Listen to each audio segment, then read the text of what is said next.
Ang mga naririnig ko sa Maynila ay mga motor, mga bus. Paggising sa umaga, hindi ko alam kung sino yung mga papakinggan ko. Minsan may nag-aaway sa kapitbahay namin. Puro usok, usok ng mga truck, motor, at iba pa. Tsaka marami akong nakakita basura sa mga paligid. Ang nakikita ko sa mga puno sa Maynila, parang sa tingin ko, walang halaga ang mga puno para sa mga tao doon. Yung mga tao po, walang awa na putol na puno. Laging tinatanggal ang mga puno at parang wala sa tingin nilang halaga ang mga puno.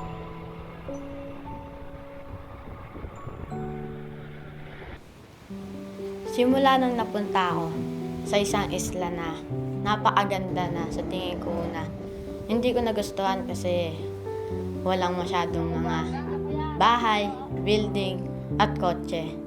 Yung unang dating ko pa lang sa Stairway, naninibago ako sa mga bundok. Dahil tahimik at walang mga tunog na motor at jeep.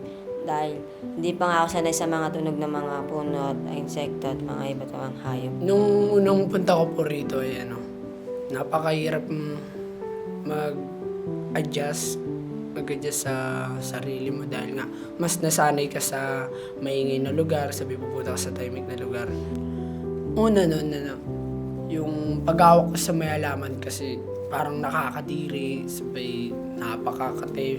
Yung pala yung may purpose pala yun na pag nawakan mo pala yung maganda rin po siya sa kamay tsaka nakakatulong din pala yung halaman sa atin.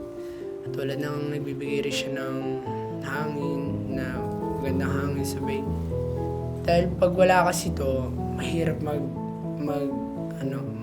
mabuhay sa mundo pag wala ito kasi isa rin sa mga halaman at puno na nagbibigay rin ng pagkain sa atin. Mahalaga sa akin yung puno dahil nakakabigay siya ng oxygen o fresh na hangin.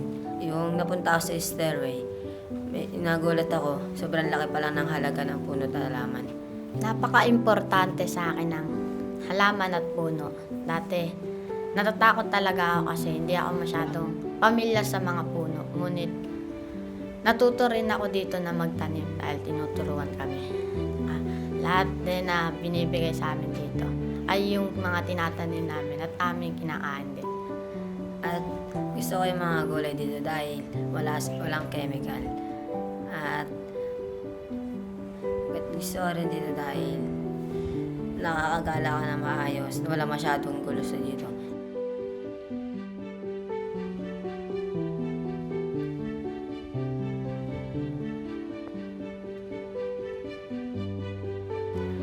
Mas gusto kong tumira sa isang isla kasi mas maganda yung hangin.